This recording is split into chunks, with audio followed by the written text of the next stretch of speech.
오늘도 주님의 귀한 날을 맞이하여서 주님의 귀한 전을 찾아 나와 신령과 진정으로 예배하시는 우리 영혼께 모든 성도님들과 성도님들의 가정에 하나님께서 주시는 크신 은혜와 풍성한 복이 넘쳐나시기를 주님의 이름으로 간절히 축원합니다. 우리 옆에 계신 분들하고 인사하겠습니다. 잘 오셨습니다. 은혜 받는 시간 되시길 바랍니다. 잘 오셨습니다. 네, 오늘 찬양을 제가 개인적으로 굉장히 좋아하는 찬양인데요. 너무 이른 아침부터 귀한 찬양 함께 해주셔서 너무 감사드립니다. 저도 일부 예배를 이렇게 인도하면 목소리가 안 나오는데 고음이 나오시는군요. 네, 은혜로운 찬양 너무 감사합니다. 매주마다 아침에 8시부터 모이셔서 이렇게 귀한 찬양으로 섬겨주시는데 참 그때마다 은혜가 됩니다. 너무 감사드립니다. 오늘 우리 성도님들 교회에 오셨는데 교회 오실 때 어떻게 오셨습니까? 걸어오셨나요? 집이 가까우신 분들은 아마 걸어오시지 않을까 생각합니다. 또 집이 좀 멀리 계신 분들은 대중교통을 이용해서 버스나 지하철을 타고 오신 분들도 계실 겁니다. 하지만 오늘같이 추운 날은 내 차를 타고 와야죠. 내 차를 타고 오는 분들이 참 많을 겁니다. 대중교통도 편하고 좋긴 하지만 요즘에는 개인적으로 가정마다 차량이 다 있기 때문에 예배를 드릴 때도 날씨가 춥고 또 오기 불편할 때는 내 차를 이용해서 교회 오는 경우가 많습니다. 예전에는 상상할 수도 없었지만 이제는 한 가정에 한 대가 아니라 가족별로 차량을 다 가지고 있는 경우도 참 많습니다. 세상이 정말 편해지고 편리한 시대가 되었다라는 생각을 많이 하게 됩니다. 모든 일상생활이 요즘에는 어떻게 하면 편리해질 수 있을까에 이렇게 집중하고 있습니다. 먹고 마시는 것도 그렇고 살아가는 모든 분야에서도 어떻게 하면 조금 더 편리할 수 있을까, 편하게 할 수 있을까라는 것이 우리의 목표가 되어가는 것 같습니다. 예전에는 공적인 업무를 보려면 주민센터를 방문해서 공문서를 발급받기도 하고 또 은행에 가서 현금을 찾거나 또는 입금하거나 송금하는 일들을 해야 했었습니다. 근데 요즘에는 스마트폰 하나면 다 해결할 수 있습니다. 주민등록 등본에서부터 가족관계 증명서 거기다 은행 업무도 요즘은 다 휴대폰으로 스마트폰으로 다 해결하는 시대가 됐습니다. 그래서 오죽하면 은행에서 대출 받는 것도 스마트폰 하나면 대출을 받을 수 있는 시대가 되어버렸습니다. 요즘에는 나가서 택시 잡어라는 말 하지 않습니다. 얼른 택시 불러라는 이야기를 표현합니다. 그것도 전화를 해서 여기로 와주세요라고 이야기하지 않고 스마트폰에 있는 어플을 이용하면 우리 집 앞까지 시간이 되면 택시가 오게 되어 있습니다. 또 택시를 타고 가도 도착지에 도착해도 기사님 요금이 얼마죠? 라고 물어보지 않습니다. 자동으로 내 통장이나 카드에서 자동으로 결제되어서 다 해결되는 그런 시대가 되어버렸습니다. 휴대폰 하나면 스마트폰 하나면 모든 것을 다 할 수 있는 시대가 된 것 같습니다.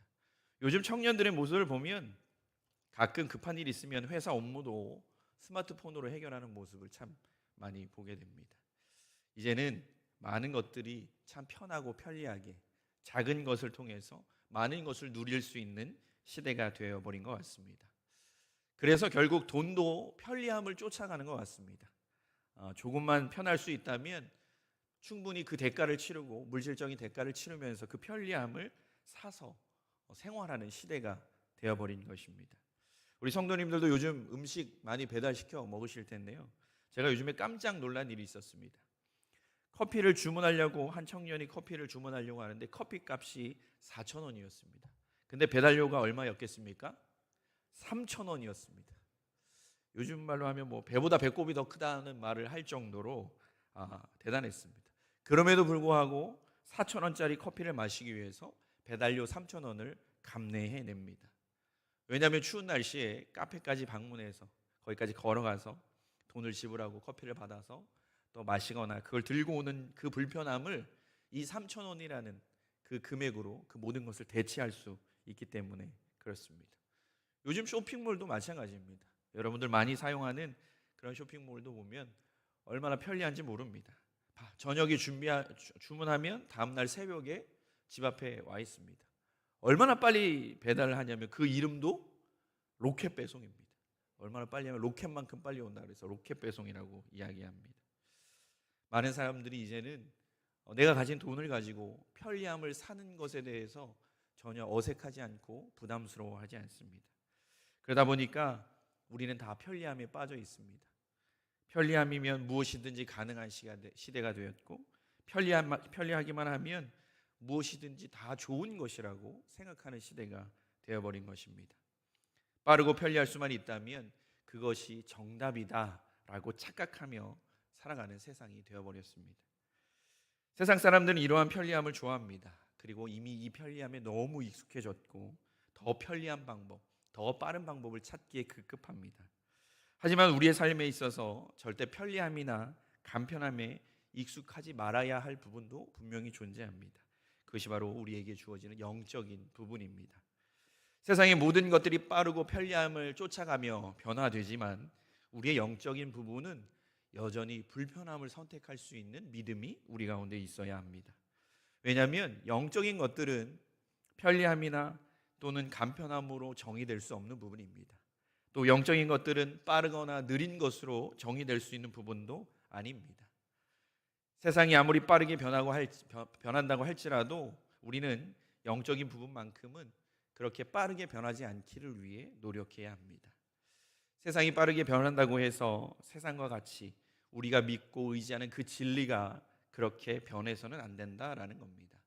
그리고 그 변하지 않는 진리를 성경은 하나님의 말씀이다라고 우리에게 전해주고 있습니다.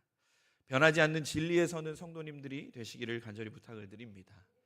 그렇다고 해서 세상의 흐름에 따르지 말라라는 건 아닙니다. 세상의 변화에 흐름에 늦춰가며 살라라는 것도 아닙니다. 빠른 세상의 변화에 영적인 부분까지 편승하지 말고 조금은 불편해도 또 조금은 부담스러워도 우리는 영적인 변하지 않는 진리와 말씀을 선택할 수 있는 우리의 믿음이 필요하다라고 말씀드립니다. 이러한 영적인 선택 중에 가장 중요한 것, 그것이 바로 오늘 예배라고 말씀드리고 싶습니다.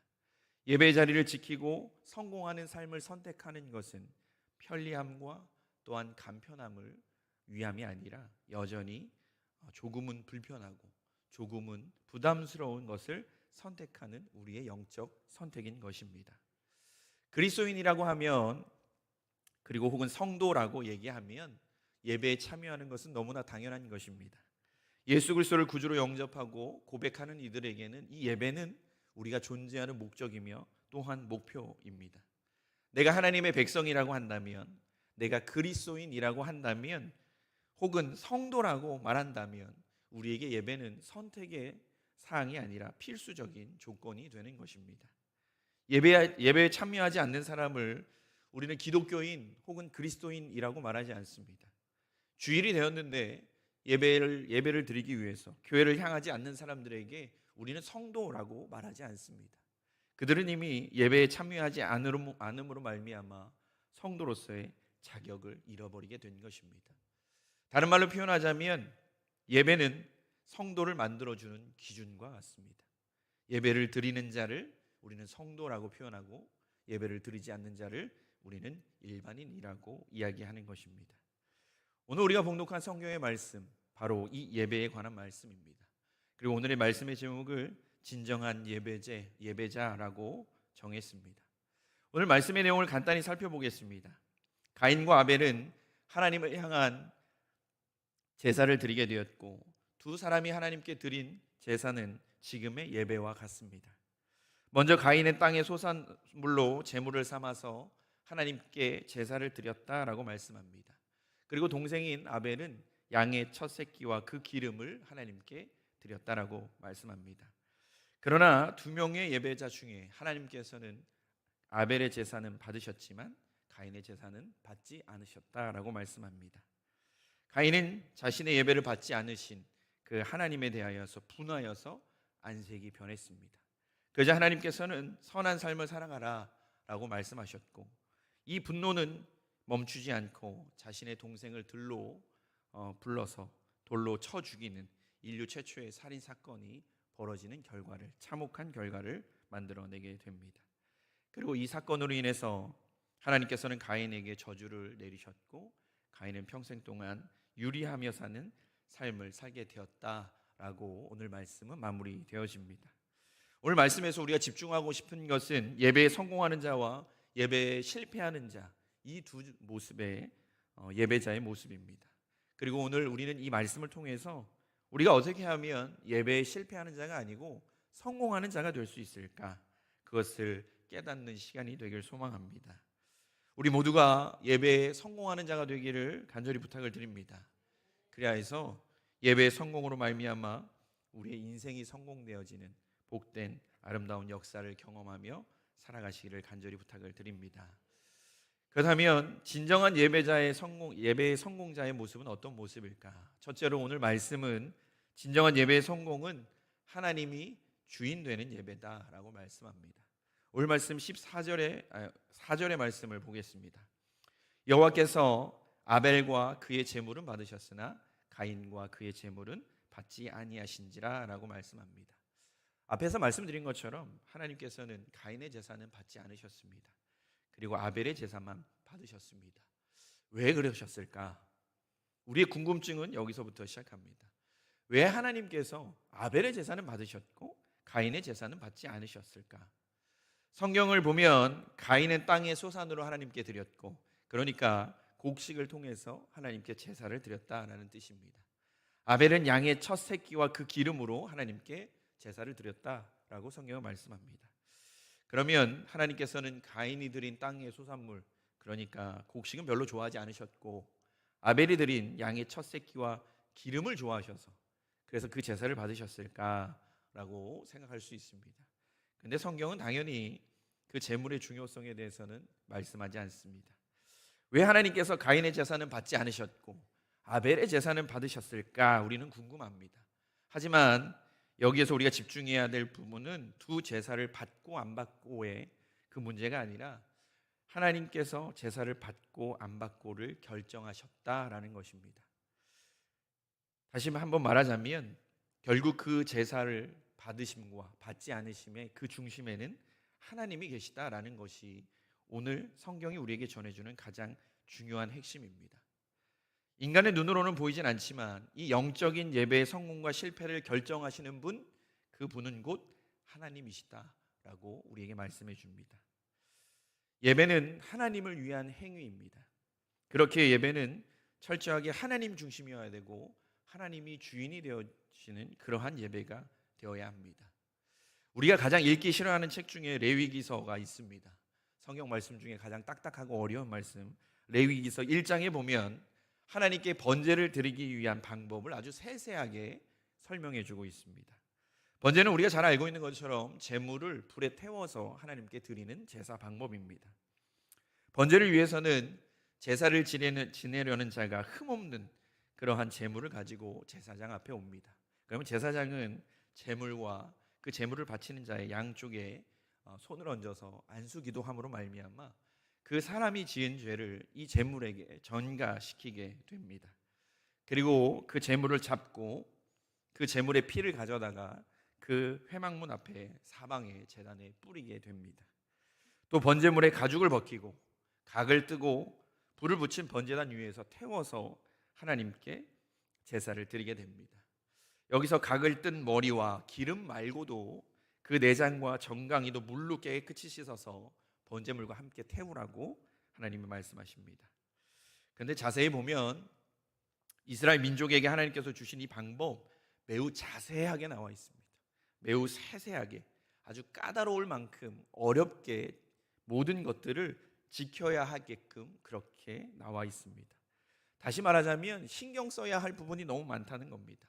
아주 구체적이고 세세하게 어떻게 손질해야 되고 어떤 과정을 거쳐야 하고 어떻게 해야 되는지 아주 자세하게 나와 있습니다. 특별히 지키고 신경 써야 할 부분이 많다라는 것, 다른 말로 표현하자면 매우 불편하다라는 겁니다. 하나하나 신경 써야 되고 하나하나 챙겨야 하는 그러한 제사의 과정입니다. 제사를 그냥 단순하게 제물만 얹어놓고 불로 태우면 될 것 같지만 사실 모든 과정이 너무나 불편하고 까다롭기 그지 없다라는 겁니다.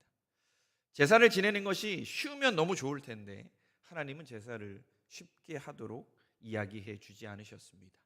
그러면서 그 제사의 과정을 통해 하나님은 우리에게 말씀하십니다.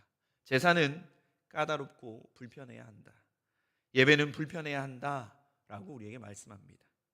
예배는 인간적인 편리함을 따르는 것이 아니라 철저하게 기꺼이 불편함으로 하나님께 드려야 하는 것이 예배다라고 우리에게 말씀하고 계시는 것입니다.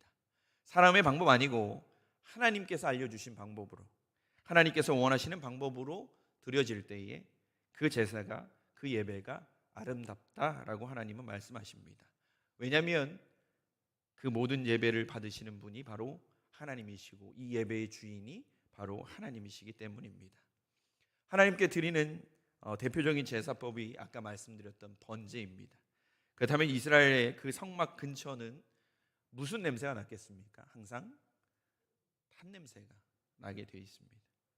아마도 동물들의 탄 냄새, 제물들이 탄 냄새가 주변에는 언제나 진동했을 것입니다. 왜냐하면 대부분의 제사가 번제였고 대부분이 예물을 태워서 하나님께 올려드리는 것이었기 때문입니다. 근데 우리 성도님들 아시겠지만 제물이 타는 냄새가 좋은 냄새겠습니까? 좋은 냄새는 아닙니다. 역한 냄새입니다. 제가 예전에 군대 생활을 최전방에서 했습니다. 파주에 있는 JSA 옆에서 군 생활을 했었는데요. 그때는 작전을 하는 작전로라고 해서 작전 길이 있습니다. 근데 여름이 되면 이제 많은 유실물들이 빗물에 떠내려 오게 되고 그 중에는 지뢰도 참 많이 있었습니다. 근데 어느 날 상관이 저희를 집합시켰고 불러 모았습니다. 이유는 엄청나게 큰 전방에서만 볼 수 있는 대형 멧돼지가 지뢰를 밟았습니다. 그 모습이 참 참혹했습니다.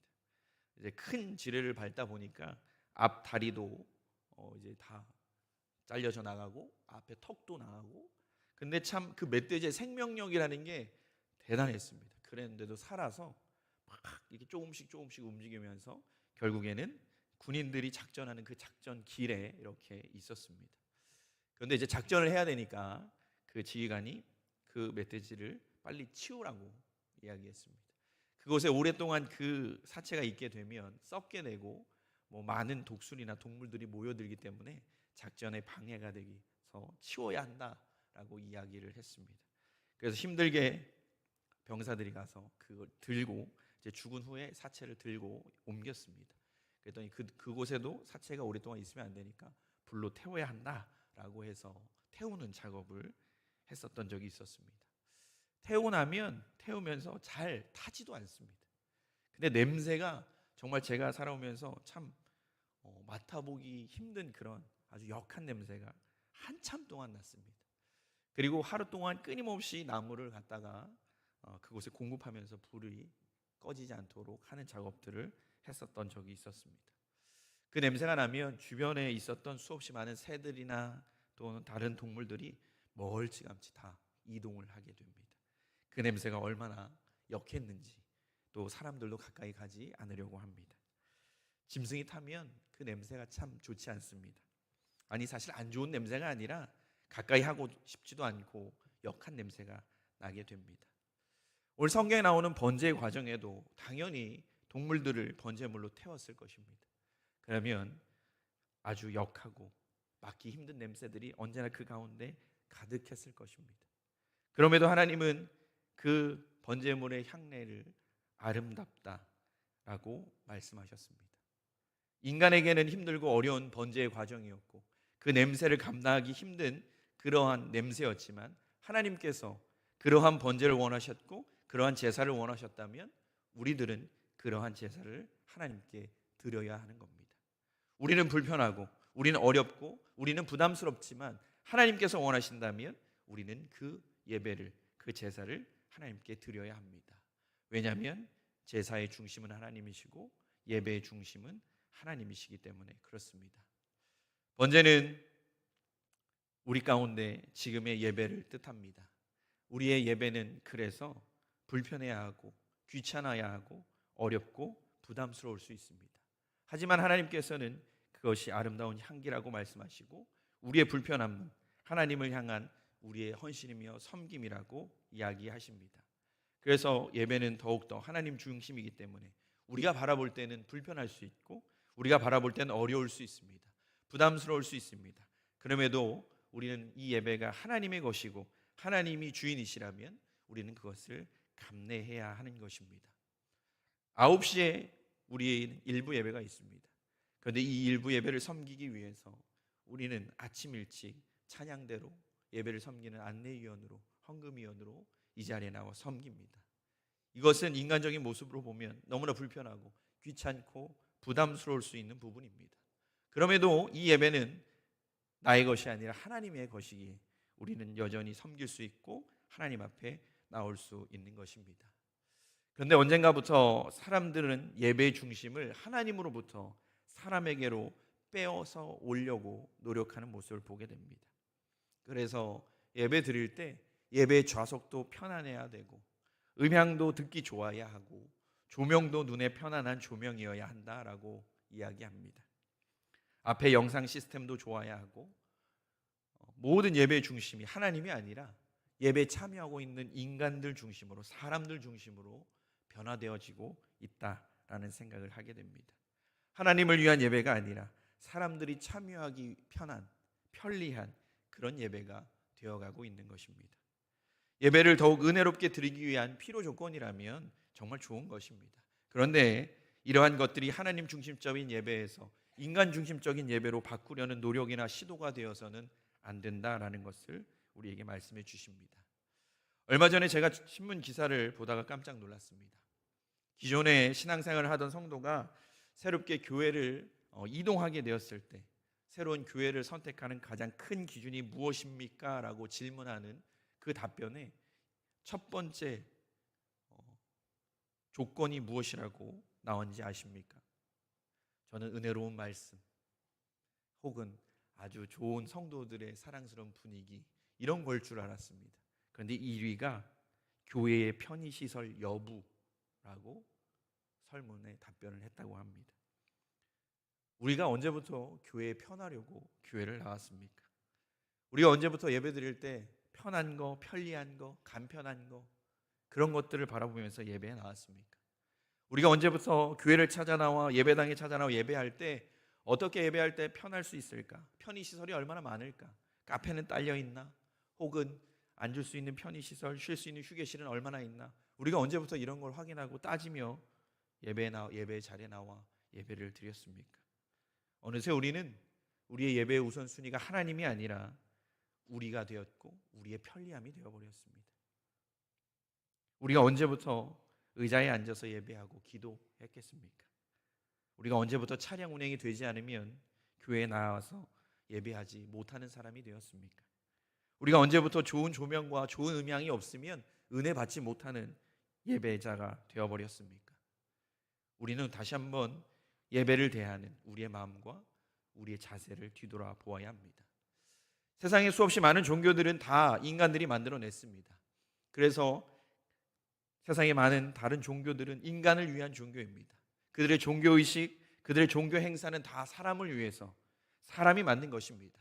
그래서 그들의 종교 행사나 종교의식은 다 사람들이 감당하기에 편리한 것으로 바뀌었습니다. 하지만 예배는 다릅니다. 예배는 인간을 위해서 인간이 만든 것이 아니라 하나님을 위해서 하나님께서 만드셨습니다. 그래서 인간 중심적인 것이 아니라 인간의 불편함과 인간의 여러 가지 귀찮음과 여러 가지 힘든 모든 요소들이 이 예배 가운데는 있는 것입니다. 왜냐하면 인간을 위한 예배가 아니라 하나님을 위한 예배이기 때문입니다. 사람에게 번제 나누고 손에 피를 묻혀야 하는 매우 불편한 것이 바로 제사입니다. 그러나 하나님께는 향기로운 냄새라고 말씀하셨습니다. 그래서 예배는 불편합니다. 그리고 까다롭습니다.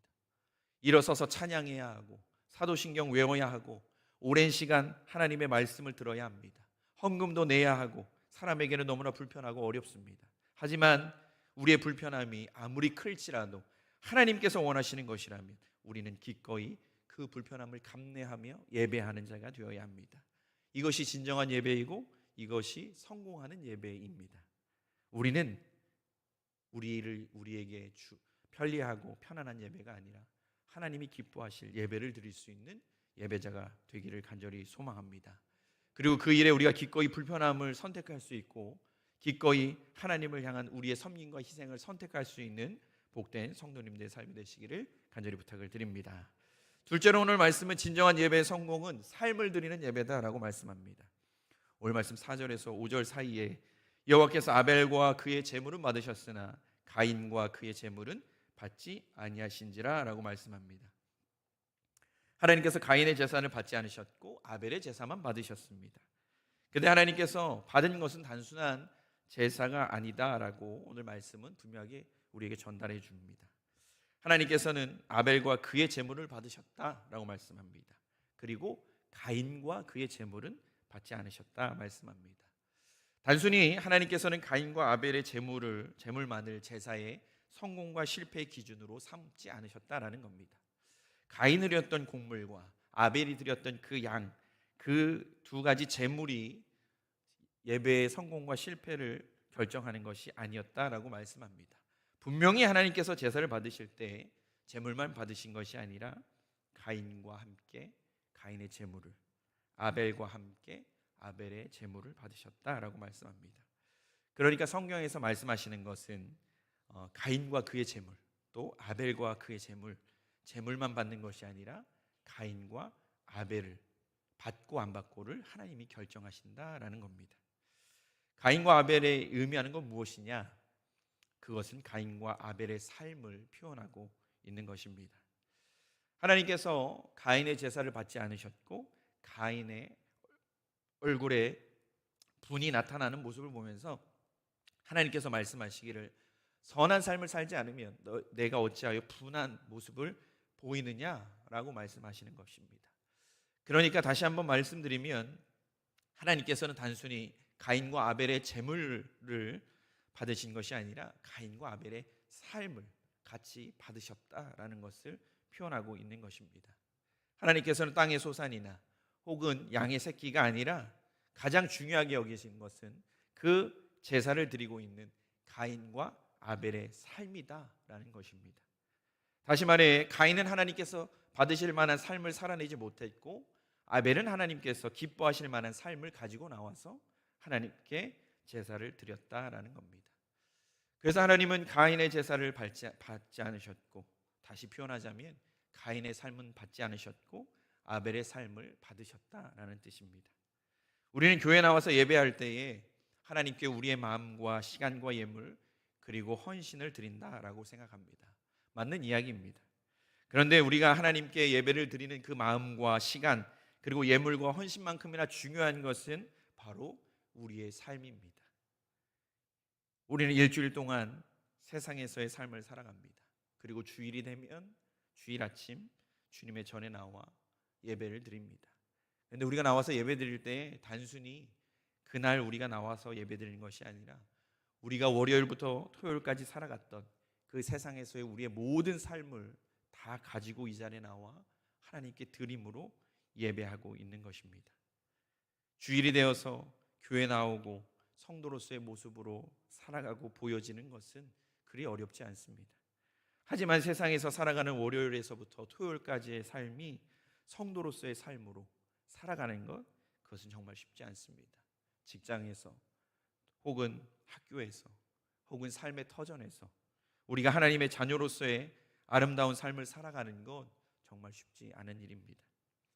주일에는 성도로서의 삶을 당연히 살아가겠지만 세상에서 살아가는 일주일 동안에는 하나님의 말씀을 우리는 어떻게 보면 단 한 번도 보지도 않고 단 1분도 기도하지 않고 내 마음대로 내가 원하는 대로 내 뜻대로 내가 소망하는 대로 내 욕망대로 살아가고 있을 때가 너무나 많다라는 겁니다.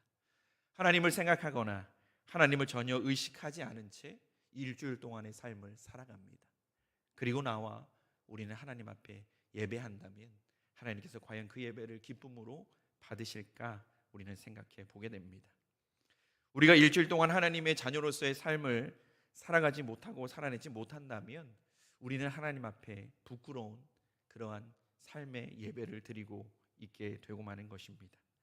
하나님께서 가인의 제물을 받지 않으셨던 것처럼 우리의 삶이 하나님 앞에 내어드리기에 부족한 삶은 아니었나. 그래서 우리는 기도해야 합니다. 교회를 떠나 세상 가운데서 살아갈 때에도 우리가 살아가는 그 일주일의 삶이 하나님 보시기에 아름다운 삶, 하나님께 드리기에 아름다운 삶이 되기를 위해서 기도해야 하는 것입니다. 우리 성도님들, 일주일의 첫 번째 날이 무슨 요일입니까? 주일입니다. 왜 주일이겠습니까? 주일이 우리가 살아갈 일주일의 삶을 책임지는 것입니다. 우리가 주일에 앞으로 살아갈 일주일의 삶을 하나님께 맡겨드리며 기도하라고 주일이 가장 앞에 있습니다. 내일부터 하나님, 제가 세상에 나아가서 일주일 동안의 삶을 살아갈진데 그 삶의 흔적들이 하나님 보시기에 부끄럽지 않은 삶이 되게 하옵소서. 내가 일주일 동안 살아가는 그 모든 삶의 흔적들이 다음 주일 하나님 앞에 가지고 나왔을 때 하나님이 기뻐 받으실 만한 아름다운 삶의 흔적들이 되게 하옵소서라고 우리는 기도해야 하는 것입니다. 우리 성도님들은 보이시지 않겠지만 우리 성도님들의 가슴 한편에 성도님들께서 일주일 동안 살아오셨던 그 삶의 흔적들이 있습니다.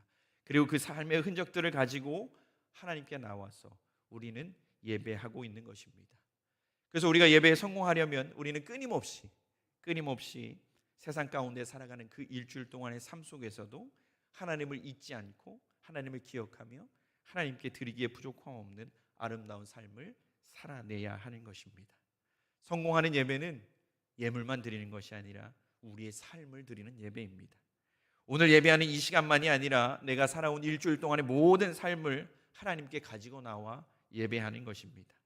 또한 하나님께 드리는 그 일주일 동안의 삶이 하나님께서 받으시기에 합당하시고 기뻐하실 수 있는 거룩한 삶이 되기 위해서 우리는 끊임없이 노력해야 합니다. 우리 영혼교회 모든 성도님들은 세상과 구별된 그런 아름다운 삶을 통해서 하나님께서 기뻐하시는 예배를 드리시길 소망합니다. 그러므로 말미암아 예배에 성공하는 복된 성도님들의 삶이 되시기를 간절히 부탁을 드립니다. 말씀을 정리합니다. 예배에 성공하는 예배는 하나님이 주인 되어 주시는 예배입니다. 이를 위해서 나는 조금 불편함을 선택해야 하고 나는 조금 어려움을 선택해야 합니다. 하나님이 기뻐하시는 예배를 위해서라면 나의 수고와 노력을 마다하지 않는 그러한 자가 되어질 때 우리는 예배에 성공할 수 있는 자가 될 수 있습니다. 둘째로 성공하는 예배는 내 삶을 함께 드리는 예배입니다. 내가 세상에서 살아왔던 그 일주일 동안의 삶이 세상과 구별된 거룩한 삶을 살기 위해서 노력할 수 있는 우리가 되어야 합니다. 그리하여서 결국 예배에 성공하는 자로, 진정한 예배자로 하나님의 은혜를 경험하고 하나님이 부어주시는 그 크신 은혜와 그 풍성한 복을 마음껏 누리며 살아가는 아름다운 우리 영혼교회 모든 성도님들이 되시기를 주님의 이름으로 간절히 축원합니다.